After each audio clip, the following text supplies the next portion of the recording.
मेरा नाम समर्थ अग्रवाल है। इंदौर में लोग मुझे एक कामयाब बिजनेसमैन के नाम से जानते हैं, लेकिन सच ये है कि उस दिन उस दोपहर मैं अंदर से पूरी तरह टूट चुका था। और जो कहानी मैं आज सुना रहा हूँ, वो मेरी जिंदगी का वो मोड़ है जहाँ से सब कुछ बदल गया। अगर आप सोचते हो कि किस्मत सिर्फ ऊपर बैठकर तमाशा देखती है, तो शायद आप गलत हो।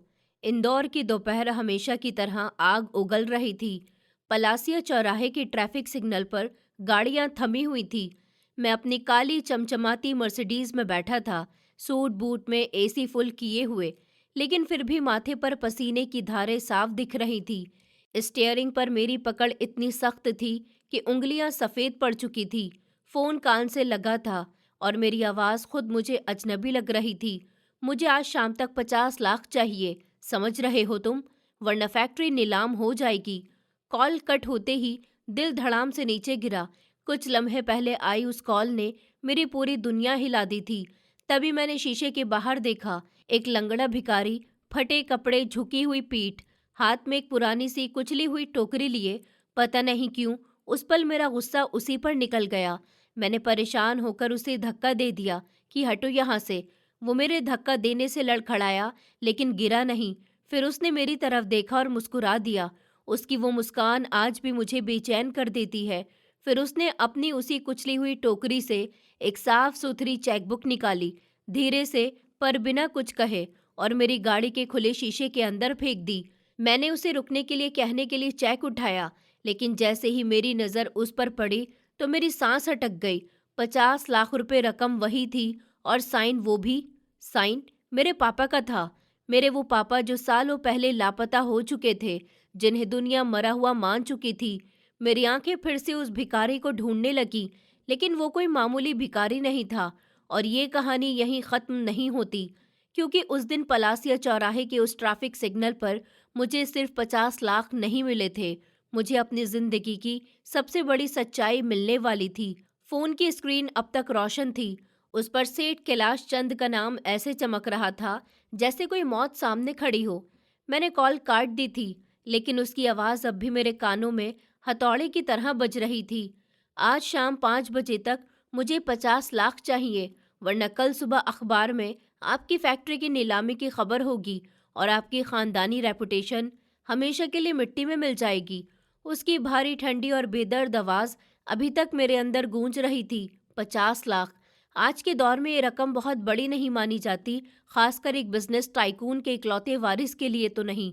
लेकिन यही वो झूठ था जो दुनिया जानती थी। असली सच तो ये था कि मैं कंगाल हो चुका था।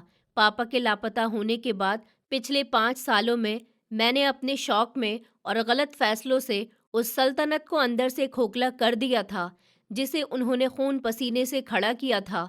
जो दोस्त कभी मेरे इशारे पर खड़े हो जाते थे, आज आंखें फेर लेते थे।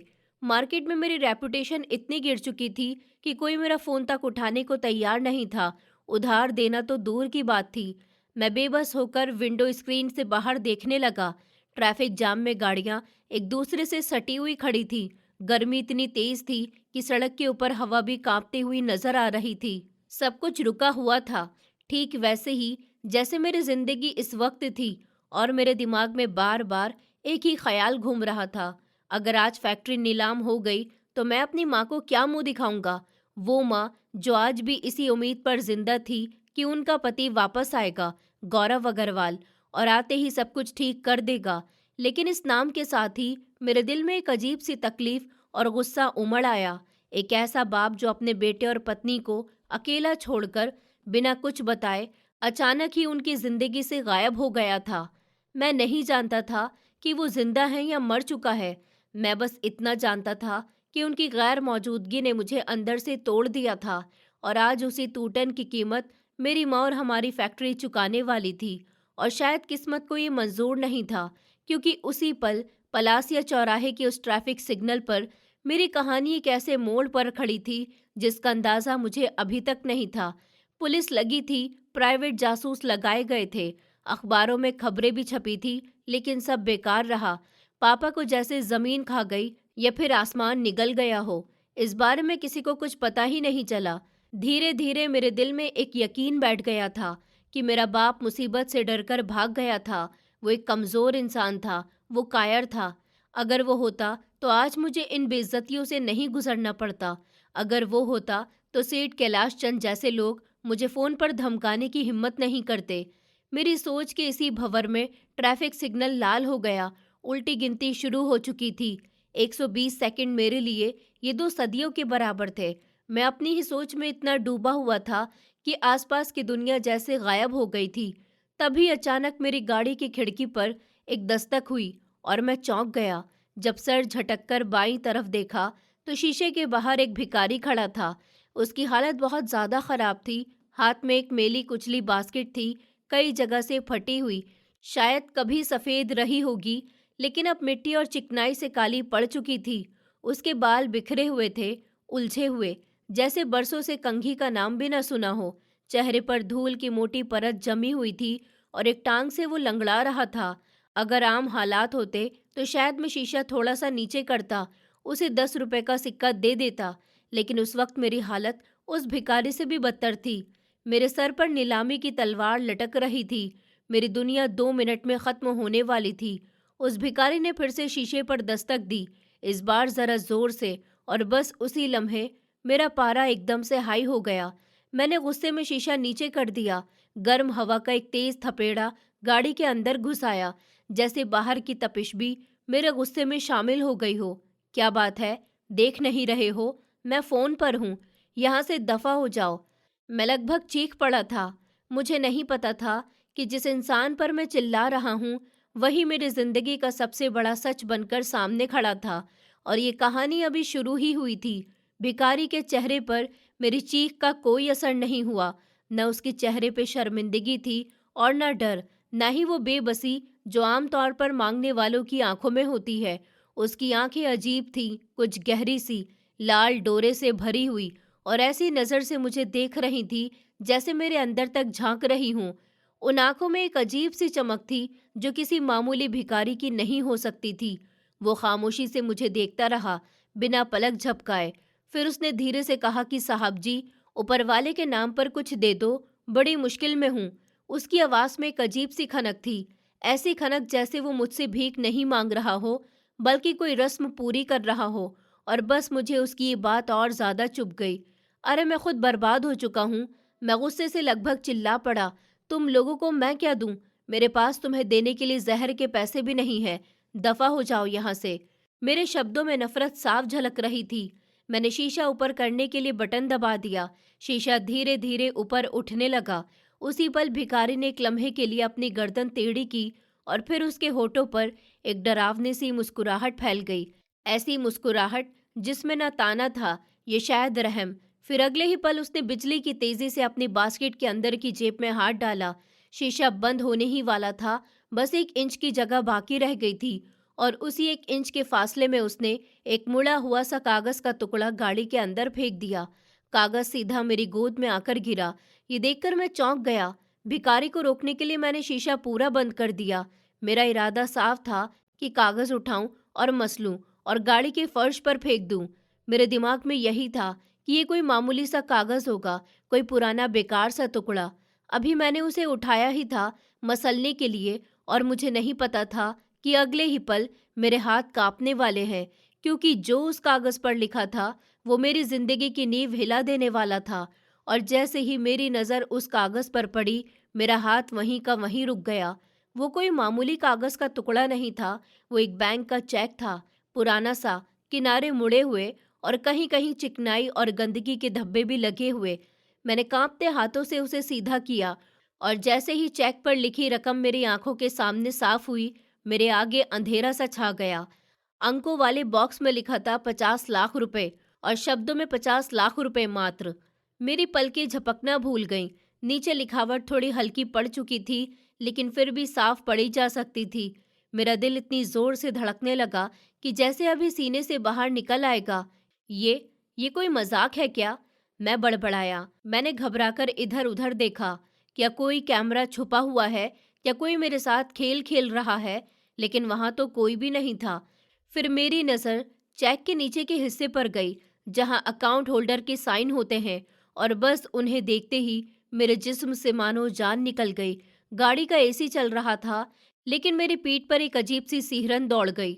मेरे चेहरे पर झुर्रियाँ सी पड़ गईं। वो साइन मैं उन्हें जानता था और बहुत अच्छी तरह से पहचानता था। बचपन से लेकर जवानी तक हजारों बार देखे थे मैंने वो साइन। मेरी स्कूल की फीस के चेक पर, मेरे रिजल्ट कार्ड पर और ऑफिस के कागजात पर वो खूबसूरत सलीकेदार अंदाज में किया गया साइन। गौरव अग्रवाल, मेरे लापता बाप का साइन। मेरा दिमाग सुन हो गया कि ये कैसे मुमकिन है। वो भिखारी आखिर कौन था? उसके पास मेरे बाप की चेकबुक कहाँ से आई? और 50 लाख का एक चेक इन साइन के साथ उसकी जेब में क्या कर रहा था? मैंने फौरन खिड़की से बाहर देखा।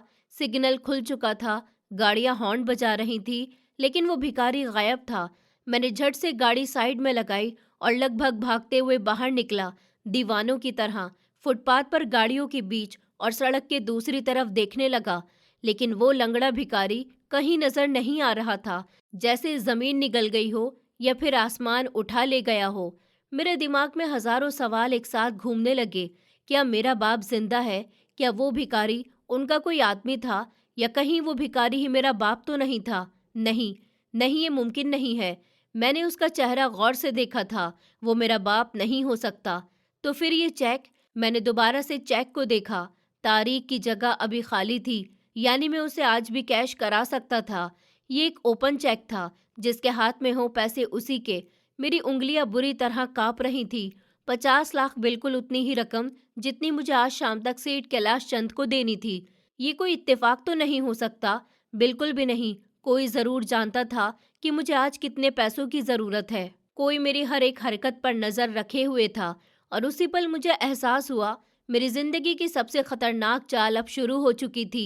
डर की एक ठंडी लहर मेरी रीढ़ की हड्डी में दौड़ गई, लेकिन उसी डर के साथ उम्मीद की एक हल्की सी किरण भी जाग उठी। फैक्ट्री बच सकती थी, मेरी माँ की इज्जत बच सकती थी, मेरी जिंदगी बच सकती थी। सवाल बस एक था, क्या ये चेक असली है? अगर मैं बैंक जाऊं और चेक बाउंस हो जाए या जाली निकले तो सीधा जेल जाना पड़ेगा। लेकिन उस वक्त मेरे पास कोई और रास्ता भी नहीं था। अगर मैं कुछ नहीं करता तो भी शाम तक मैं सड़क पर होता। सेठ कैलाश चंद अपनी धमकी पूरी करता। मैंने फैसला कर लिया कि मैं बैंक जाऊंगा। मैंने फिर से चेक को ध्यान से देखा। उस पर साफ लिखा था, Kotak Mahindra bank, metro tower के पास, near square, AB road branch. ये शहर की सबसे पुरानी ब्रांचेस में से एक थी। नाम पढ़ते ही दिल थोड़ा और तेज धड़कने लगा। मैंने गाड़ी स्टार्ट की और मेट्रो टावर की तरफ का रास्ता पकड़ लिया। रास्ते भर मेरी नज़र बार बार उसी चेक पर चली जाती थी।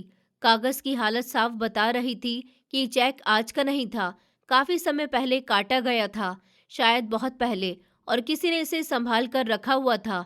लेकिन साइन की लिखावट वो इतनी पुरानी नहीं लग रही थी। यही बात मेरे दिमाग को सबसे ज़्यादा उलझा रही थी। क्या पापा ने ये चेक हाल ही में साइन किया था? ये सवाल मेरे दिमाग में हथौड़े की तरह बजने लगा। मेरे पापा गौरव अग्रवाल, एक इज्जतदार उसूलों वाला बिजनेसमैन, जिसने हमेशा मुझे सिखाया था कि मेहनत के बिना कमाया गया पैसा जहर होता है। फिर उसका ताल्लुक किसी सड़क छाप भिखारी से कैसे हो सकता है? गाड़ी चलाते चलाते मैं अपने बीते वक्त के लम्हों में खो गया। मुझे याद आया, पापा के गायब होने से कुछ समय पहले उनका व्यवहार काफी बदल गया था। वो अक्सर रात को देर से घर आते थे, कम बोलते थे और बस खामोश रहते थे। घर के पिछले हिस्से में मौजूद अपनी प्राइवेट स्टडी में घंटों बंद रहते थे। मैं कई बार दरवाजे के बाहर खड़ा रहा, लेकिन उन्होंने कभी अंदर बुलाया ही नहीं। उस वक्त मुझे लगा था कि शायद बिजनेस का दबाव है, शायद कोई नई डील, लेकिन अब हर याद एक सवाल बनकर खड़ी हो रही थी। क्या वो किसी बड़ी मुश्किल में थे? क्या किसी खतरे में थे? और क्या उन्होंने 50 लाख किसी खास मकसद के लिए छुपा कर रखे थे? गाड़ी मेट्रो टावर के पास पहुंचने वाली थी। मेरा दिल जोर जोर से धड़क रहा था। मैं नहीं जानता था कि बैंक के उस दरवाजे के अंदर मुझे राहत मिलने वाली है या मेरी जिंदगी का अगला सबसे बड़ा झटका। लेकिन इतना तय था कि अब पीछे हटने का कोई रास्ता नहीं था। गाड़ी मेट्रो टावर के पास पहुंच चुकी थी। पुरानी इमारतों के बीच कोटक महिंद्रा बैंक की बिल्डिंग अलग ही नजर आ रही थी, मजबूत, शांत और भरोसे से भरी हुई। मैंने गाड़ी पार्क की और भारी कदमों से अंदर दाखिल हो गया। बैंक के अंदर का माहौल ठंडा और सुकून भरा था। एसी की ठंडी हवा जैसे बाहर की तपती दुनिया से बिल्कुल अलग थी। एक गार्ड ने मुझे नमस्ते किया, लेकिन मेरे होठ हिले तक नहीं। मेरा दिमाग बस एक ही जगह अटका हुआ था, वो चेक। मैं सीधा काउंटर की तरफ बढ़ना चाहता था, लेकिन फिर खुद ही रुक गया। इतनी बड़ी रकम, इसके लिए मुझे मैनेजर से ही मिलना पड़ेगा। मैंने नज़र घुमाई और मैनेजर के केबिन की तरफ बढ़ गया। दरवाजे पर एक तख्ती लगी थी, ब्रांच मैनेजर मिस्टर तनुज। मैंने हल्के से दरवाज़ा खटखटाया और बिना जवाब का इंतज़ार किए अंदर चला गया। मिस्टर तनुज अधेड़ उम्र के संजीदा चेहरे वाले आदमी थे। चश्मे के पीछे से किसी फाइल में डूबे हुए थे। फिर मेरी आहट पर उन्होंने सर उठाया और सवाल भरी नज़रों से मुझे देखा। जी बताइए। मैं उनके सामने पहुंच गया। मेरा गला सूख चुका था। बिना कुछ कहे मैंने वो मुड़ा तुड़ा चेक उनके सामने मेज़ पर रख दिया। मैं ये चेक कैश करवाना चाहता हूँ। मेरी आवाज़ में वो कॉन्फिडेंस नहीं था जो एक बिजनेसमैन की आवाज़ में होना चाहिए। मिस्टर तनुज ने हल्की सी शक्ल बनाई और चेक की तरफ हाथ बढ़ाया। शायद वो सोच रहे थे कि ये कोई मामूली रकम का चेक होगा। उन्होंने चेक उठाया, उसको सीधा किया, उसमें से रकम पड़ी और उनकी आंखों में साफ हैरानी उभर आई। फिर उनकी नज़र नीचे गई। उस साइन पर जैसे ही उन्होंने नाम पढ़ा और साइन की लकीरों को गौर से देखा, गौरव अग्रवाल, तो उनके चेहरे का रंग उड़ गया। उनके हाथ से फाइल फिसलकर सीधे मेज पर गिर गई। उन्होंने झटके से सर उठाया और मुझे देखा। अब उनकी आंखों में सवाल नहीं थे, बल्कि एक अजीब सा डर और उसके साथ मिला हुआ गहरा रिस्पेक्ट था। आप गौरव साहब के बेटे हैं? उनकी आवाज़ लड़खड़ा रही थी कि जी, मैं समर्थ अग्रवाल हूँ। मैंने उनका रिएक्शन नोट किया। मुझे खुद समझ नहीं आ रहा था कि वो ऐसा क्यों बर्ताव कर रहे हैं। ये चेक आपको कहाँ से मिला? उन्होंने पूछा, लेकिन उनका लहजा घबराया हुआ नहीं था, वो सवालों से भरा हुआ था। ये सुनकर मैं एक पल रुका, फिर झूठ बोल दिया कि ये मेरे पापा ने दिया था, काफ़ी टाइम पहले, और आज ज़रूरत पड़ी तो निकाल लाया हूँ। मैं जानता था अगर मैं सच बता देता तो शायद वो मुझे पागल समझकर बाहर निकाल देते। फिर मिस्टर तनुज ने कुर्सी से उठते हुए अपनी आंख से चश्मा उतारा और रुमाल से माथे का पसीना पोंछा, जबकि कमरे में एसी चल रहा था। बैठिए प्लीज, बैठिए ना। उनका व्यवहार अचानक पूरी तरह बदल चुका था। मैं अभी कैश का इंतजाम करवाता हूँ। आप चाय लेंगे या कॉफ़ी? नहीं, कुछ नहीं, मुझे जल्दी है, बस मेरा काम जल्दी कर दीजिए, मैंने साफ कहा। उन्होंने बिना एक सेकंड गवाए इंटरकॉम उठाया। वॉल्ट से 50 लाख कैश अभी मेरे केबिन में लेकर आइए, अर्जेंट। फ़ोन रखते ही उन्होंने फिर से मेरी तरफ देखा।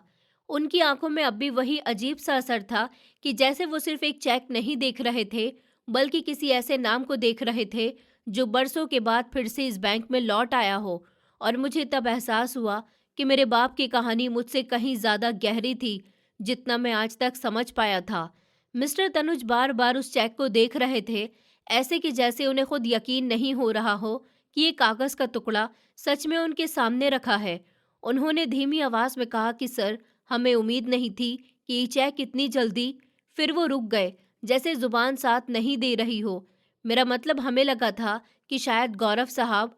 उन्होंने बात अधूरी छोड़ दी और मेरे अंदर सवालों का सैलाब और ज़्यादा तेज़ हो गया। आप मेरे पापा को जानते थे? मैंने सीधे पूछ लिया। क्या उनका अकाउंट यहीं था? मिस्टर तनुज ने मेरी तरफ एक अजीब सी नज़र डाली, ऐसी नज़र जिसमें हैरानी भी थी और जैसे कोई पुरानी याद अचानक जाग उठी हो। गौरव साहब का अकाउंट? उन्होंने हल्के से सर हिलाया। जी हाँ, यही था। ये बहुत पुराना अकाउंट है समर्थ साहब, और एक ख़ास अकाउंट। उन्होंने थोड़ा रुककर कहा। इस अकाउंट से ट्रांजैक्शन बहुत कम होती थी, लेकिन जब होती थी वो फिर रुक गए, जैसे कुछ कहकर भी कह नहीं पा रहे हों। तो फिर? मैंने बेचैनी से पूछा। उन्होंने मेरी तरफ देखा, गहरी सांस ली, छोड़िए। फिर अचानक उन्होंने मुझसे सवाल कर दिया, समर्थ साहब, क्या आप जानते हैं कि इस चेक को प्रेजेंट करने का मतलब क्या है? ये सवाल मुझे अजीब लगा। चेक प्रेजेंट करने का मतलब पैसे लेना होता है, और क्या? मैंने सपाट लहजे में कहा, और हाँ, मुझे पैसों की ज़रूरत है। उन्होंने हल्के से सर हिलाया, लेकिन उनके चेहरे पर उलझन साफ दिख रही थी। उसी वक्त दरवाज़ा खुला, कैशियर अंदर आया। उसके हाथों में नोटों की गड्डियाँ थीं। उसने बिना कुछ कहे वो सारी गड्डियाँ मेज़ पर रख दी और मिस्टर तनुज ने एक नज़र डाली, फिर बिना उनको गिने पूरी रकम मेरी तरफ सरका दी। ये लीजिए सर, 50 लाख। मैं दंग रह गया। न मुझसे कोई पहचान पत्र मांगा गया, न सिस्टम में कोई एंट्री हुई, न किसी रजिस्टर पर साइन करवाए गए, न कंप्यूटर पर साइन वेरिफिकेशन, कुछ भी नहीं। ऐसा लग रहा था जैसे ये बैंक नहीं कोई दरबार हो और वो साइन उस दरबार की मुहर। मैंने पैसे बैग में डाल दिए। दिल थोड़ा हल्का हो गया क्योंकि फैक्ट्री बच गई थी, लेकिन दिमाग पर बोझ पहले से कहीं ज्यादा बढ़ चुका था। मैंने शुक्रिया कहा और फिर उठकर खड़ा हो गया। जब मैं दरवाजे तक पहुंचा तो पीछे से आवाज आई, समर्थ साहब। मैं रुक गया और मुड़कर देखा। मिस्टर तनुज अपनी कुर्सी से खड़े हो चुके थे। उनकी आंखों में अब डर नहीं था, सिर्फ एक गंभीर सच्चाई थी, जैसे वो कुछ ऐसा कहने वाले हों जो मेरी जिंदगी की दिशा हमेशा के लिए बदल देगा। Welcome to the family sir, manager ने ये कहा, लेकिन उसके लहजे में कोई मुबारकबाद नहीं थी, बल्कि एक अजीब सा ताना था। मैं समझ नहीं पाया। मैंने कुछ कहा भी नहीं, बस पलटा और बाहर निकल गया। बैंक से बाहर कदम रखते ही मुझे ऐसा लगा जैसे मेन रोड का पूरा माहौल बदल चुका हो। धूप पहले से ज्यादा तेज थी, लेकिन अब उसमें घुटन नहीं, एक चुभन थी। मैंने पैसों वाला बैग और जोर से पकड़ लिया और गाड़ी में बैठ गया। सबसे पहले मैंने सेठ कैलाश चंद के मुंशी को फ़ोन किया। उसे बताया कि मैं रकम लेकर आ रहा हूँ। उसके बाद सब कुछ मशीन की तरह होता चला गया। सेठ कैलाश चंद का ऑफिस, उन्हें पैसे दिए, खामोश नजरें, और जब मैं वहां से निकला तो शाम ढल चुकी थी। मेरे सर से 50 लाख का बोझ भी उतर चुका था। फैक्ट्री बच चुकी थी, लेकिन दिमाग पर एक अनदेखा डर बैठ गया था। घर लौटते वक्त मुझे बार बार एहसास हो रहा था कि कोई मेरा पीछा कर रहा है। एक काले रंग की गाड़ी। मैंने कई बार रास्ता बदला, कभी गाड़ी तेज की, कभी अचानक धीमी, लेकिन वो काली गाड़ी हमेशा कुछ दूरी पर मेरे पीछे ही रही। जब मैं अपने घर के गेट के अंदर दाखिल हुआ, तभी जाकर वो गाड़ी आगे निकल गई। उस वक्त मैंने राहत की सांस ली। घर के अंदर आते ही मैं अपने आलीशान लेकिन वीरान ड्राइंग रूम में सीधा सोफे पर गिर गया। घर में सिर्फ मैं था और वो पुराना नौकर। माँ मेरी बहन के घर गई हुई थी। चारों तरफ सन्नाटा था, ऐसा सन्नाटा जो बोलता नहीं पर चुपता बहुत है। फिर मैंने जेब से अपने मोबाइल में रखी उस चेक की फोटो निकाली जो मैंने बैंक में देने से पहले ले ली थी। वो साइन गौरव अग्रवाल और मैनेजर के शब्द वेलकम टू द फैमिली, और वो भिखारी। उसकी आंखें, उसकी मुस्कुराहट, सब कुछ एक ऐसे मामले का हिस्सा लग रहा था जिसका सिरा मेरे हाथ नहीं आ रहा था। तभी मुझे अपने पापा की प्राइवेट स्टडी याद आई। पापा के गायब होने के बाद पुलिस ने वहां तलाशी ली थी, लेकिन कुछ खास नहीं मिला था। उसके बाद मैंने कभी वहां जाने की कोशिश नहीं की, लेकिन आज मुझे वहां जाना ही था। मैं उठा और घर के पिछले हिस्से की तरफ बढ़ गया। स्टडी का दरवाज़ा सामने था। मैंने अलमारी से चाबियों का गुच्छा ढूंढा जो सालों से वहीं पड़ा हुआ था। काफी ढूंढने के बाद एक पुरानी जंग लगी चाबी मिली। मैंने उसे ताले में डाला और घुमाया। चर्र, दरवाजे एक डरावनी आवाज के साथ खुल गया। अंदर धूल जमी हुई थी, पुराने कागजात की एक अजीब सी बसी हुई गंध थी। कमरे में अंधेरा था। मैंने लैंप जलाया और हल्की सी रोशनी में पूरा कमरा किसी डरावने सीन से कम नहीं लग रहा था। और मुझे नहीं पता था कि इस कमरे के अंदर मुझे अपने बाप का सच मिलने वाला है। ऐसा सच जो सिर्फ मेरी जिंदगी नहीं बल्कि मेरी पहचान बदल देने वाला था। मैंने उसे ताले में घुमाया और दरवाज़ा चर्राहट के साथ खुल गया। अंदर धूल और पुराने कागजों की बसी हुई गंध थी। कमरा अंधेरे में डूबा हुआ था। मैंने लैंप जलाया। हल्की रोशनी में कमरा किसी डरावने माहौल से कम नहीं लग रहा था। दीवारों पर किताबों की अलमारियां थीं और बीच में एक भारी सी मेज रखी थी। मैं मेज के पास गया। सब कुछ वैसा ही था जैसा 5 साल पहले था। एक पेन, कुछ फाइलें और एक डायरी। मैंने वो डायरी उठाई। ये पापा की पर्सनल डायरी थी। मैंने कांपते हाथों से पहला पन्ना खोला। वो सिर्फ एक ही बात लिखी थी, जिस दिन मेरा बेटा ये डायरी खोलेगा उस दिन या तो वो बादशाह होगा या फिर एक लाश। मेरे हाथों से डायरी गिरते गिरते बची। भला ये क्या बकवास है, मेरे मुंह से निकल गया। फिर मैंने अगला पन्ना पलटा। वहां तारीखें और कुछ हिसाब किताब लिखा था, लेकिन ये आम कारोबार का हिसाब नहीं था। आदर्श के 20 करोड़, पोर्ट सनी क्लियरेंस 50 लाख, जज की याददाश्त 1 करोड़। मेरी आंखें फटी की फटी रह गईं। मेरा बाप गौरव अग्रवाल, जिसे दुनिया एक शरीफ और इज्जतदार टेक्सटाइल मिल ओनर समझती थी, क्या वो? मैं पन्ने पलटता चला गया और खौफनाक सच मेरे सामने खुलते चले गए। कत्ल, किडनैपिंग और शहर के सबसे बड़े माफिया डॉन के साथ मुलाकातें।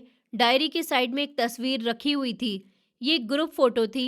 उसमें पापा बीच में थे। उनके दाएं-बाएं कई खतरनाक शक्ल वाले लोग खड़े थे और उन सब के पीछे एक कोने में खड़ा एक नौजवान। मैंने गौर से उस नौजवान को देखा। उसके चेहरे पर एक गहरा जख्म था और आंखों में वही अजीब सी चमक। ये वही भिखारी था, वही सिग्नल वाला भिखारी। बस तस्वीर में वो जवान था और सूट पहने हुए था। इसका मतलब वो भिखारी कोई आम आदमी नहीं था। वो जरूर पापा के बीते हुए वक्त का एक हिस्सा रह चुका था।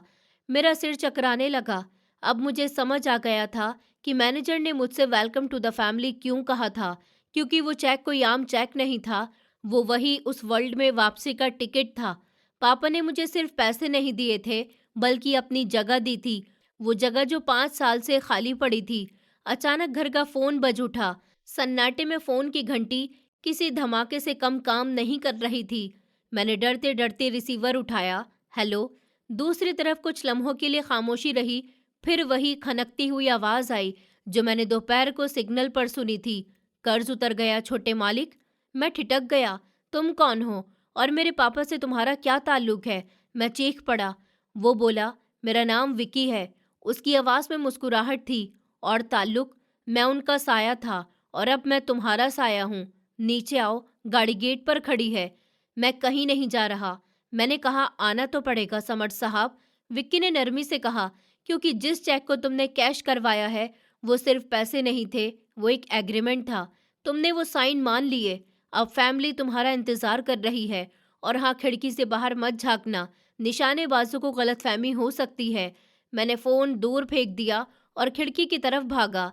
साइड से देखा तो गेट के बाहर वही गाड़ी खड़ी थी और उनके साथ 2 और गाड़ियां भी। गेट के बिल्कुल नीचे स्ट्रीट लाइट की रोशनी में वही लंगड़ा भिखारी विकी, अब साफ सुथरे काले सूट में पूरी तरह वर्किंग और स्ट्रिक्ट था।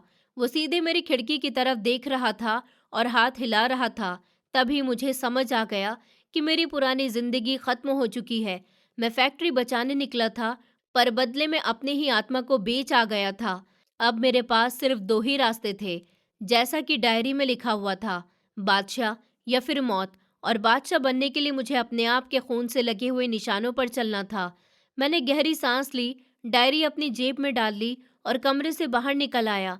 मेरा सफ़र शुरू हो गया था, एक ऐसा सफ़र जिसमें वापसी का कोई रास्ता नहीं था। मैं अपने घर के गेट से बाहर निकला और दिल तेजी से धड़क रहा था, पर बाहर खड़ी हुई काली गाड़ी और विक्की को देखकर मुझे अजीब सी तसल्ली भी महसूस हो रही थी, क्योंकि अब मैं अकेला नहीं था, बल्कि उन लोगों के साथ था जो मेरे पापा को जानते थे। फिर विक्की ने आगे बढ़कर बहुत ही इज्जत से गाड़ी का पिछला दरवाज़ा खोल दिया और मैं खामोशी से गाड़ी में बैठ गया। इसके बाद विक्की अगली सीट पर ड्राइवर के साथ बैठ गया और गाड़ियां बहुत आराम से चल पड़ी, जैसे किसी आम सफ़र पर जा रही हूँ।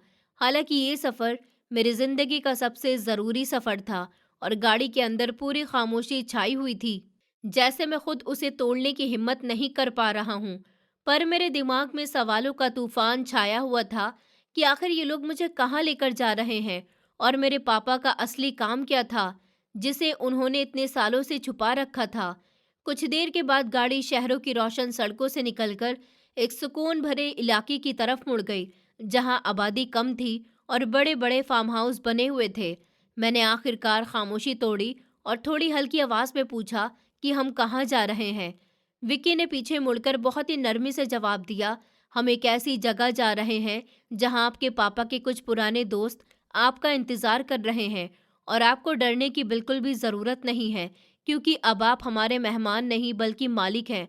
मैंने पूछा, मेरे पापा अगर इतना ताकतवर थे तो वो भाग क्यों गए और तुम भिखारी क्यों बने हुए थे? विक्की ने गहरी सांस ली और बताया, आपके पापा नहीं भागे थे, बल्कि उन्होंने अपने आप को छुपाने की कोशिश की थी, क्योंकि ये कारोबार ऐसा है कि अगर इसे संभालने वाला कमज़ोर पड़ जाए तो सब कुछ बिखर जाता है। और आपके पापा को महसूस हो गया था कि उनके कुछ करीबी साथी लालची हो गए हैं और यानी कि आपको नुकसान पहुंचाकर उन्हें ब्लैकमेल करना चाहते हैं। इसलिए उन्होंने फैसला किया कि वो खुद गायब हो जाएंगे, ताकि दुश्मनों का ध्यान आपसे हट जाए और मैं भिखारी का रूप बनाकर आपके आसपास रहूं, ताकि हर पल आपकी खबर रख सकूं। विकी की बात सुनकर मुझे बहुत ज़्यादा हैरत हुई कि मेरे पापा, जिसे मैं बेवकूफ़ समझ रहा था, असल में अपनी औलाद के लिए अपनी पूरी जिंदगी और शान और शौकत छोड़कर गुमनामी की राह में चला गया था। विकी ने आगे बताया, वो 50 लाख रुपए का चेक सिर्फ पैसे नहीं थे, बल्कि वो एक निशानी थी कि अब आप तैयार हैं। और जब आपने वो चेक बैंक में दिया, तो उस वक्त उन सभी पुराने साथियों को खबर हो गई कि गौरव अग्रवाल का बेटा मैदान में आ गया। ऐसे ही बातें करते करते हमारी गाड़ियां एक बहुत बड़े और खूबसूरत घर के गेट के अंदर दाखिल हुई, जहां चारों तरफ हरियाली ही हरियाली थी और बहुत सारे गार्ड्स खड़े हुए थे। पर उनके हाथों में बंदूक नहीं थी, बल्कि वो आम सिक्योरिटी वालों की तरह खड़े थे। गाड़ी पोर्च में रुकी और मैं बाहर निकला। सामने एक बहुत बड़ा हॉल था, जहां 3 बुजुर्ग लोग सोफे पर बैठे हुए चाय पी रहे थे। उनका हुलिया देखकर मैं हैरान रह गया, क्योंकि वो कोई गुंडे या बदमाश नहीं लग रहे थे, बल्कि बहुत ही पढ़े लिखे और बिजनेसमैन लग रहे थे, जिन्होंने कीमती सूट बूट पहने हुए थे। जैसे ही मैं अंदर दाखिल हुआ, वो तीनों इज्जत से खड़े हो गए।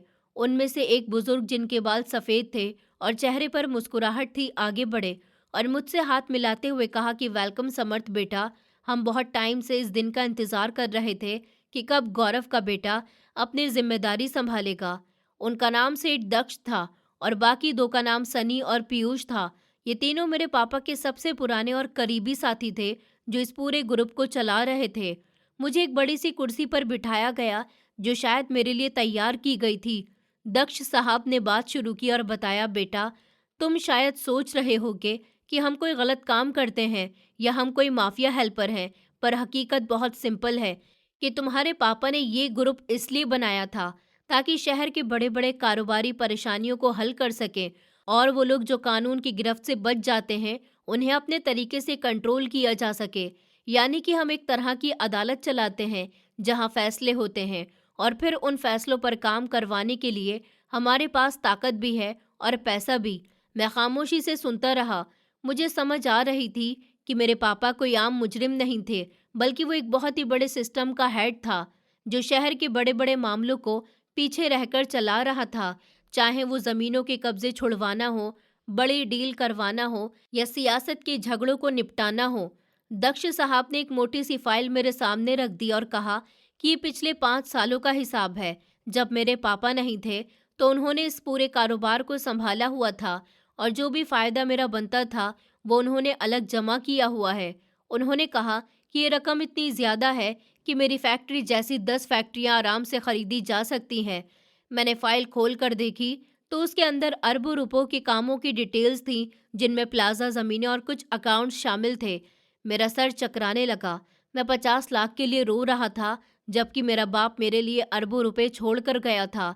पर उसी पल मेरे दिमाग में वही सवाल दोबारा उभर आया, अगर सब कुछ इतना अच्छा और ठीक था, तो पापा को छुपना क्यों पड़ा? मैंने ये सवाल सबके सामने रख दिया। कमरे में एकदम से खामोशी छा गई। तीनों बुजुर्ग एक दूसरे को देखने लगे। कुछ लम्हों के बाद आखिरकार सनी साहब बोले। उन्होंने कहा कि देखो बेटा, ताकत एक ऐसी चीज़ है जो अच्छे से अच्छे इंसान को भी बदल देती है। हमारे ग्रुप में भी कुछ ऐसे लोग शामिल हो गए थे, जो चाहते थे कि हम अपने उसूल छोड़कर सिर्फ पैसा कमाएं, चाहे उसके लिए हमें कारोबार गलत तरीके से चलाना पड़े या बेगुनाह लोगों को मारना पड़े।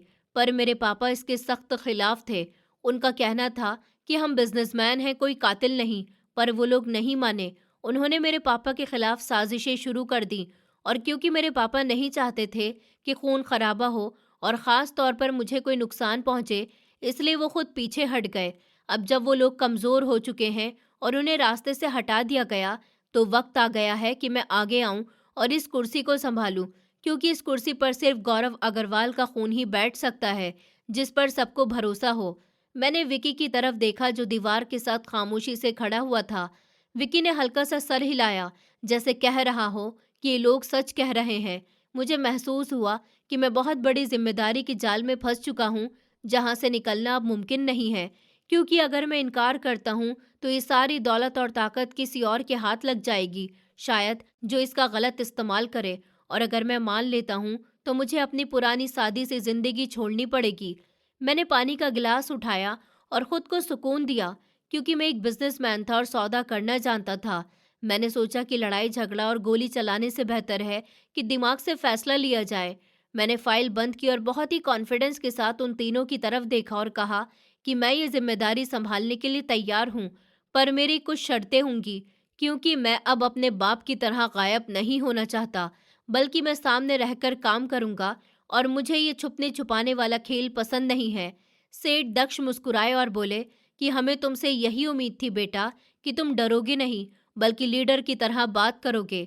रात काफी हो गई थी और वहीं खाने का इंतजाम किया गया। खाने की मेज पर बातों के साथ मैंने नोट किया कि सनी साहब बार बार घड़ी देख रहे थे और उनके माथे पर पसीना था। हालांकि कमरे का मौसम बहुत ही नॉर्मल था। मेरी सिक्स सेंस ने खतरे की घंटी बजा दी। मुझे याद आया कि पापा की डायरी में एक जगह लिखा था कि मेज पर बैठे हुए दोस्तों से ज्यादा डरना चाहिए, क्योंकि वो तुम्हारे हाथ देख रहे होते हैं। मैंने विकी को इशारा किया और कान में कुछ कहा। विकी फौरन कमरे से बाहर चला गया। थोड़ी देर बाद वो वापस आया और उसने मुझे एक कागज का टुकड़ा पकड़ा दिया। मैंने कागज पढ़ा तो मेरे चेहरे की रंगत ही बदल गई, पर मैंने खुद पर काबू रखा। कागज पर लिखा हुआ था कि बाहर सनी साहब के कुछ पर्सनल गार्ड हथियारों के साथ छुपे हुए हैं, जो शायद किसी इशारे का इंतजार कर रहे हैं। मुझे समझ आ गया कि कहानी इतनी सादी नहीं है जितनी बताई जा रही है, और दुश्मन बाहर नहीं बल्कि इसी कमरे में मौजूद है। और शायद पापा के गायब होने की असली वजह भी यही इंसान था, जो अब मुझे भी रास्ते से हटाकर सब कुछ हड़प करना चाहता था। मैंने खाने से हाथ रोक लिया और सनी साहब की तरफ देखकर मुस्कुराया और बहुत ही आराम से पूछा कि सनी अंकल, क्या आपको गर्मी लग रही है? तो सनी साहब हड़बड़ा गए और बोले कि नहीं बेटा, मैं ठीक हूँ, बस उम्र की वजह से ऐसा हो रहा है। मैंने कहा मुझे लगता है कि आपको आराम की ज़रूरत है, या फिर शायद आप किसी का इंतज़ार कर रहे हैं। इतना सुनते ही कमरे में सन्नाटा छा गया। सेठ दक्ष और पीयूष साहब भी चौंक गए।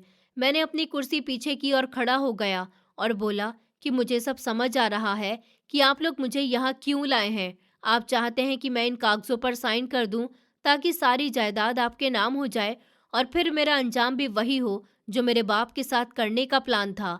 मैंने आगे कहा, पर आप भूल गए कि मैं गौरव अग्रवाल का बेटा हूँ और मैं वो डायरी पढ़ चुका हूँ जो मेरे बाप ने मेरे लिए छोड़ी थी। ये सब मैंने एक अंदाजे के तौर पर कही थी ताकि उनके रिएक्शन देख सकूं, और मेरा तीर बिल्कुल निशाने पर लगा। सनी साहब एकदम से खड़े हो गए और गुस्से में बोले कि तुम अभी कल के बच्चे हो, तुम्हें क्या पता कि हमने इस सल्तनत को बनाने के लिए कितना खून पसीना लगाया है। तुम्हारा बाप तो उसूल का देवता बना फिरता था, इसलिए उसे हटाना पड़ा, और अब तुम भी अगर खामोशी से साइन नहीं करोगे तो बाहर मेरे आदमी खड़े हैं जो तुम्हें यहाँ से जिंदा नहीं जाने देंगे। सेठ दक्ष और पीयूष साहब ने सनी को हैरत से देखा, क्योंकि शायद वो भी सनी के इस प्लान से अनजान थे कि वो मुझे खत्म करने का इरादा रखता है। लेकिन उस वक्त मैं बिल्कुल भी नहीं डरा था, क्योंकि मुझे पूरा यकीन था कि विकी ने बाहर कुछ न कुछ इंतजाम जरूर कर लिया होगा। और इसी भरोसे के साथ मैंने बहुत सुकून से सनी साहब से कहा कि आप एक बार बाहर मौजूद अपने आदमियों को फोन करके देख लीजिए कि वो अभी भी आपकी बात सुन रहे हैं या नहीं। सनी ने फौरन फोन मिलाया, लेकिन दूसरी तरफ से कोई भी जवाब नहीं आया, क्योंकि दरअसल विकी बाहर जाते ही अपने वफादार साथियों के जरिए सनी के आदमियों को बिना कोई गोली चलाए खामोशी से काबू कर चुका था। फोन हाथ में लिए हुए ही सनी साहब बेबस होकर कुर्सी पर गिर गए, क्योंकि उनका आखिरी पत्ता भी नाकाम हो चुका था। और तब मैंने मेज पर हाथ मारते हुए कहा कि आज के बाद इस ग्रुप का उसूल वही होगा जो मेरे बाप का था, यानी धोखे और गद्दारी की सजा मौत नहीं बल्कि बेइज्जती होगी। और मैं आपको मारूंगा नहीं सनी साहब, बल्कि मैं आपसे सब कुछ छीन लूंगा और आपको उसी सड़क पर लाकर खड़ा कर दूंगा जहां कुछ घंटे पहले मैं खुद खड़ा था। ये मेरी जिंदगी का पहला बड़ा फैसला था, और उसी पल मुझे एहसास हुआ कि असली ताकत बंदूक में नहीं होती बल्कि सही वक्त पर सही दिमाग लगाने में होती है। सेठ दक्ष और पीयूष साहब ने मेरे इस फैसले का साथ दिया, क्योंकि वो भी सनी की बढ़ती हुई लालच और गद्दारी से तंग आ चुके थे। बस डर की वजह से वो अब तक खामोश थे। उस रात मैंने डर, धोखे और लालच के इस पूरे खेल को बहुत करीब से समझ लिया, और मुझे यकीन हो गया कि अब मैं वापस अपनी पुरानी जिंदगी में नहीं लौट सकता, बल्कि मुझे इसी कांटों भरे रास्ते को अपने हौसले और समझदारी से फूलों में बदलना है। विक्की आगे बढ़ा और उसने मेरे कंधे पर हाथ रखा और कहा कि आज आप सच में अपने बाप के बेटे साबित हुए हैं, और अब आपको कोई नहीं रोक सकता। ये रात मेरे लिए किसी ट्रेनिंग से कम नहीं थी, जिसने मुझे एक लापरवाह लड़के से एक समझदार और मजबूत इंसान बना दिया। अगली सुबह जब मेरी आंख खुली तो मेरे कमरे में वही पुरानी सी धूप खिड़कियों से छनकर आ रही थी, मगर आज इस धूप का रंग बदला हुआ लग रहा था, क्योंकि कल तक मैं एक मायूस और हारा हुआ इंसान था, जिसके सर पर कर्ज का बोझ था, और आज मैं उसी ताकत का मालिक बन चुका था जिसका अंदाज़ा मुझे खुद भी नहीं था। और पिछली रात हुई उस मुलाकात ने मेरे अंदर का डर हमेशा के लिए ख़त्म कर दिया था। धूप कमरे में फैली हुई थी, लेकिन मेरे अंदर कुछ ऐसा बदल चुका था जिसे मैं शब्दों में ठीक से बयान नहीं कर पा रहा था। ये वही कमरा था, वही बिस्तर, वही खिड़की, लेकिन मैं वो इंसान नहीं रहा था जो कल रात यहाँ सोया था। कल तक मैं हालात का मारा हुआ था, और आज हालात मुझे देखकर अपनी शक्ल बदलने वाले थे। मैंने छत की तरफ देखते हुए लंबी सांस ली, जैसे खुद को यकीन दिला रहा हूँ कि जो कुछ हुआ था वो कोई सपना नहीं था। दरवाजे पर हल्की सी दस्तक हुई। "आ जाइए," मैंने कहा। तभी विकी अंदर आया। आज उसके चेहरे पर वो भिखारी वाली मासूमियत नहीं थी, बल्कि एक अजीब सा सुकून था, जैसे किसी मिशन के बाद लौटे सिपाही के चेहरे पर होता है। "गुड मॉर्निंग छोटे मालिक," उसने कहा। मैंने उसे देखा और पहली बार महसूस किया कि याद में सिर्फ साया नहीं बल्कि ढाल भी है। "विकी," मैंने कहा, "आज से मुझे छोटे मालिक मत कहा करो।" वो हल्का सा मुस्कुराया। "जैसा आप कहे मालिक।" मैं बिस्तर से उठा और खिड़की के पास आकर बाहर देखा। वही हरियाली, वही गार्ड्स, वही शांत माहौल। लेकिन मुझे साफ दिख रहा था कि ये शांति नकली है, जैसे समंदर की सतह जिसके नीचे तूफान पल रहा हो। "सनी साहब का क्या हुआ?" मैंने बिना पलटे पूछा। विकी ने एक पल रुककर जवाब दिया कि जैसा आपने कहा था, उनके सारे अकाउंट फ्रीज कर दिए गए हैं, उनके आदमी हट चुके हैं, और आज दोपहर तक वो उसी सड़क पर होंगे जहां कल आप खड़े थे, जिंदा मगर बेइज्जत। मेरे सीने में कुछ हिला, लेकिन वो दया नहीं थी, वो एक सख्त फैसला था जो अंदर कहीं जम चुका था। "ठीक है," मैंने कहा, "यही फर्क होगा मेरे और उनके बीच।" मैंने मेज पर रखी डायरी उठाई, वही डायरी जिसने मुझे इस रास्ते पर धकेला था। मैंने उसे पलटा और पहली बार डर के बिना पढ़ना शुरू किया। अब हर लाइन मुझे चैलेंज नहीं बल्कि ट्रेनिंग लग रही थी। पापा ने हर चाल, हर धोखे, हर रिश्ते को जैसे पहले से मेरे लिए खोल कर रख दिया था। मुझे समझ आने लगा था कि वो क्यों गायब हुए और क्यों उन्होंने मुझे सीधे इस आग में नहीं धकेला। "आज क्या प्लान है?" मैंने पूछा। विकी ने तुरंत जवाब दिया, "आज आप पहली बार इस कुर्सी पर बैठकर फैसला लेंगे। 3 फाइलें हैं, एक जमीन पर केस की, एक राजनीतिक दबाव, और एक ऐसा केस जिसे आपके पापा ने खुद ही मना कर दिया था।" मैंने उसकी तरफ देखा। "क्यों?" "क्योंकि उसमें एक बेगुनाह शामिल था," विकी बोला। मैंने डायरी बंद कर दी। "तो वही केस पहले आएगा?" विकी की आंखों में कुछ चमका, शायद राहत, ये शायद गर्व था। "आप बिल्कुल उनके जैसे बोलते हैं," उसने कहा। मैंने हल्की सी सांस ली। मैंने विक्की से कहा, "मैं उनके जैसा नहीं बनना चाहता, मैं उनसे बेहतर फैसले लेना चाहता हूँ।" थोड़ी देर बाद मैं उसी बड़े हॉल में था जहाँ कल रात मेरी किस्मत का सौदा हुआ था। आज वही कुर्सी मेरे लिए नहीं, मेरी वजह से बड़ी लग रही थी। सेठ, दक्ष और पीयूष साहब सामने बैठे थे। उनके चेहरे पर अब डर नहीं, उम्मीद थी। "आज से," मैंने बोलना शुरू किया, "ये ग्रुप सिर्फ ताकत से नहीं बल्कि समझ से चलेगा। यहाँ पैसा ज़रूरी है, लेकिन उसूल उससे ज़्यादा ज़रूरी होंगे।" कमरे में खामोशी थी, लेकिन ये खामोशी मंजूरी की थी। मैं जानता था कि ये रास्ता आसान नहीं है। हर मोड़ पर कोई सनी होगा, हर फैसले की कीमत होगी, और हर रात चैन की नींद नहीं मिलेगी। लेकिन अब मुझे ये भी यकीन हो चुका था कि अगर मैं रुका तो ये सिस्टम फिर गलत हाथों में चला जाएगा। मैं खड़ा हुआ और पहली बार खुद से कहा कि मैं समर्थ अग्रवाल हूँ, और ये कहानी अब सिर्फ मेरे बाप की नहीं, मेरी भी बन चुकी है। मैं कुर्सी से थोड़ा पीछे टिक गया, जैसे जिस बात की शुरुआत मैंने कर दी थी, अब उसका वजन भी मुझे महसूस होने लगा। कमरे में ऐसी की ठंडी हवा चल रही थी, लेकिन मेरे माथे के अंदर कहीं कुछ गर्म सा उबल रहा था। ये डर नहीं था, ये एहसास था कि अब हर फैसला सिर्फ मेरा होगा, और हर फैसले की कीमत भी। दक्ष साहब ने फाइल के ऊपर अपनी उंगलियां रखी और बोले, "तुम्हारे पापा हर डील से पहले एक बात कहा करते थे, पहले आदमी को पढ़ो और कागज को बाद में। आज वही वक्त है।" मैंने उनकी बात सुनी, लेकिन नज़र फाइल पर नहीं गई। मेरी नज़रें खिड़की से बाहर दिख रहे उस लॉन पर थी, जहाँ सब कुछ हरा भरा था, शांत था, जैसे यहाँ कभी कुछ गलत हुआ ही न हो। और मुझे पता था इसी शांति के नीचे कितने राज दफन है। "पहली डील कौन सी है?" मैंने आखिरकार पूछा। पीयूष साहब ने जवाब दिया, "पोर्ट वाली, वही जिसका जिक्र तुम्हें डायरी में मिला था। वहाँ पिछले 5 साल से एक खालीपन है। लोग समझते हैं कि सिस्टम ढीला पड़ गया। अगर तुम वहाँ कंट्रोल ले लेते हो तो पूरे शहर को मैसेज चला जाएगा।" मैंने सर हिलाया, लेकिन अंदर कुछ अटक रहा था, और अगर मैं वहां गया तो क्या वहां भी कोई सनी बैठेगा जो सामने दोस्त बने और पीछे छुरा पकड़े हुए हो? ये सवाल कमरे में गूंज गया। दक्ष साहब ने लंबी सांस ली। यही वजह है कि तुम्हारे पापा सामने नहीं आते थे। वो जानते थे कि कुर्सी जितनी ऊंची होती है, वार उतनी करीब से होते हैं। मैं कुर्सी से उठा और खिड़की के पास जाकर खड़ा हो गया। बाहर की हरियाली में मेरी परछाई साफ दिख रही थी, लंबी, थोड़ी टेढ़ी सी। मैं छुपूंगा नहीं, मैंने बिना पीछे देखे कहा। जो वार करेगा सामने से करेगा। पीछे से वार करने वालों को पहचानने का वक्त मुझे चाहिए और वही मैं लूंगा। विकी ने पहली बार बोलने की इजाजत खुद ली। साहब, इसके लिए आपको लोगों के बीच जाना पड़ेगा। मीटिंग्स, पार्टियां, चेहरे के पीछे के चेहरे देखने होंगे। मैंने उसकी तरफ देखा। और तुम? मैं आपके साथ रहूंगा, उसने बिना पलक झपकाए कहा, जैसे आपके पापा के साथ था। उस एक वाक्य में मुझे भरोसा भी महसूस हुआ और जिम्मेदारी भी। मैंने मेज पर रखी फाइल उठाई। उसका वजन ज्यादा नहीं था, लेकिन उसमें बंद दुनिया बहुत भारी थी।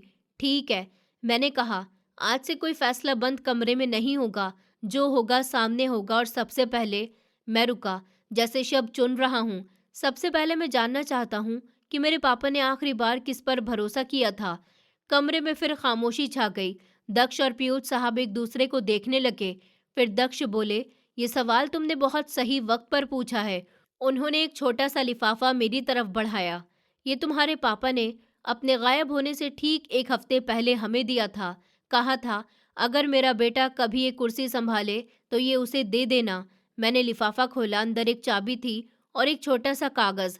कागज पर सिर्फ एक लाइन लिखी थी, जिस दरवाजे को सब बंद समझते हैं वही सबसे खतरनाक खुला होता है। मेरे हाथ थोड़े सख्त हो गए। मुझे समझ आ गया कि कहानी का सबसे अहम हिस्सा अभी बाकी है। मेरे पापा ने सिर्फ दुश्मन नहीं छोड़े थे, उन्होंने सवाल छोड़े थे। और अब उन सवालों के जवाब ढूंढना मेरी जिम्मेदारी थी। मैंने चाबी अपनी मुट्ठी में बंद की। आज नहीं, लेकिन बहुत जल्द मैं उस दरवाजे तक पहुंचूंगा। विक्की ने हल्के से कहा, और तब शायद आपको पता चलेगा कि आपके पापा सिर्फ बादशाह नहीं थे, वो जंग की तैयारी कर रहे थे। उस पल मुझे पहली बार एहसास हुआ कि ये सफ़र सत्ता तक पहुंचने का नहीं, बल्कि सच तक पहुंचने का है। और सच अक्सर ताज से ज़्यादा खून मांगता है। मैं वापस कुर्सी पर बैठ गया। ये दिन लंबा होने वाला था। मैं गहरी सांस लेकर खड़ा रहा। सूरज की पहली किरण खिड़कियों से छनकर कमरे में आ रही थी, मगर वो धूप अब सिर्फ रोशनी नहीं, बल्कि एक चैलेंज और एक्साइटमेंट दोनों की तरह महसूस हो रही थी। पिछले 5 साल की खामोशी, पापा की गुमनामी, मेरे डर, मेरे सवाल, सब कुछ अब मेरे सामने साफ हो चुका था। विकी मेरे बगल में खड़ा था। उसकी आंखों में वही सीरियसनेस थी जो उसने पहले सिग्नल पर दिखाई थी। मैंने बाहर देखा। फैक्ट्री का गेट, जिसे कभी मैं सिर्फ एक ढांचा समझता था, अब मेरी दुनिया का एक नया मोड़ बन चुका था। और मेरे अंदर का लड़का, जो कभी सिर्फ डरता था, अब हर खतरे का अंदाज़ा लगा रहा था। मैंने महसूस किया कि ये सिर्फ दौलत या ताकत की कहानी नहीं है, ये अपनी पहचान, अपनी विरासत और अपने शहर की लड़ाई थी। फिर एक अजीब सा सन्नाटा टूटा। फ़ोन की घंटी नहीं, मेरे दिमाग में एक अलार्म बजा। विकी ने तुरंत मुझे अलर्ट किया, समर्थ, अब असली खेल शुरू होने वाला है। मैंने गहरी सांस ली और कदम बढ़ाया। बाहर के गार्डन में कुछ हलचल थी। पहले मैं डर जाता, अब मैं देखता रहा। उन लोगों के चेहरे पर जो कभी मेरे दुश्मन थे, अब हैरानी और डर झलक रहा था। मैं उनके पास गया, लेकिन कोई आवाज़ नहीं, बल्कि उनके अंदर की हकीकत सामने आई। मैंने महसूस किया कि असली ताकत बंदूक में नहीं, बल्कि समझदारी और सही समय पर कदम उठाने में होती है। मैंने जो प्लान बनाया था, वो अब पूरा हो चुका था। सभी गद्दार, लालची और करप्ट लोग अपने ही खेल में फंस चुके थे। कोई मुझे रोक नहीं सकता था, कोई मुझे डराने की हिम्मत नहीं कर सकता था। फैक्ट्री में लौटकर मैंने पहले दिन की तरह काम की शुरुआत की, लेकिन अब ये शहर और लोगों के लिए एक नया सिस्टम बन रहा था, जहां न्याय, सही फैसले और पापा की विरासत जिंदा थी। विकी मेरे साथ था, लेकिन अब वो सिर्फ साथी नहीं, मेरी आंखों और कानों का हिस्सा बन चुका था। मैंने पहली बार महसूस किया कि पापा का असली मकसद केवल दौलत या ताकत नहीं थी, बल्कि सही इंसानों और सही सिस्टम को तैयार करना था। और अब मैं वो इंसान बन चुका था। धीरे धीरे रात हुई। कमरे में वही धूप, अब नहीं बल्कि चांद की ठंडी रोशनी थी, जो मुझे अपने नए सफ़र की याद दिला रही थी। मैंने डायरी फिर से खोली। अब डर नहीं था, सिर्फ सीख और पापा की बातें।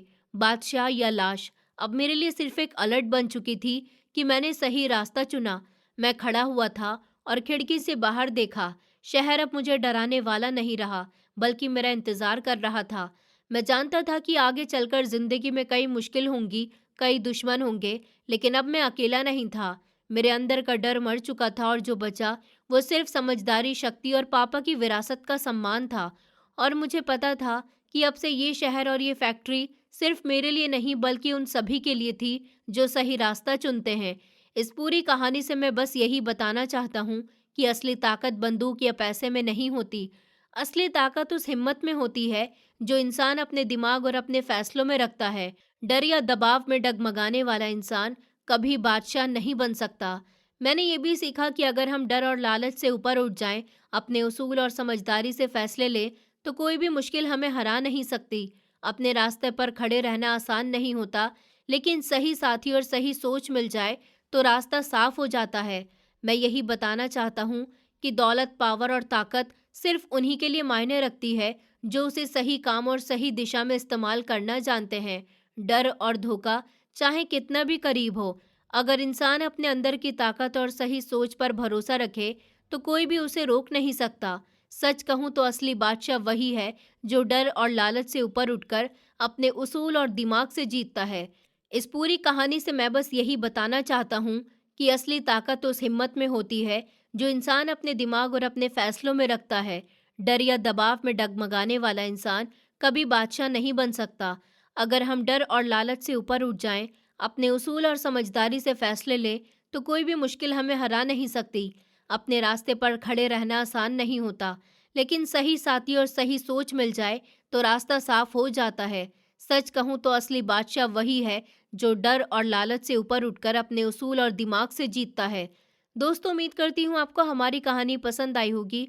कहानी पसंद आई है तो वीडियो को लाइक करें, चैनल पर नए हैं तो चैनल को सब्सक्राइब करें और हाँ, नोटिफिकेशन बेल को ज़रूर दबाएं ताकि अगली अपडेट सबसे पहले आपको मिले।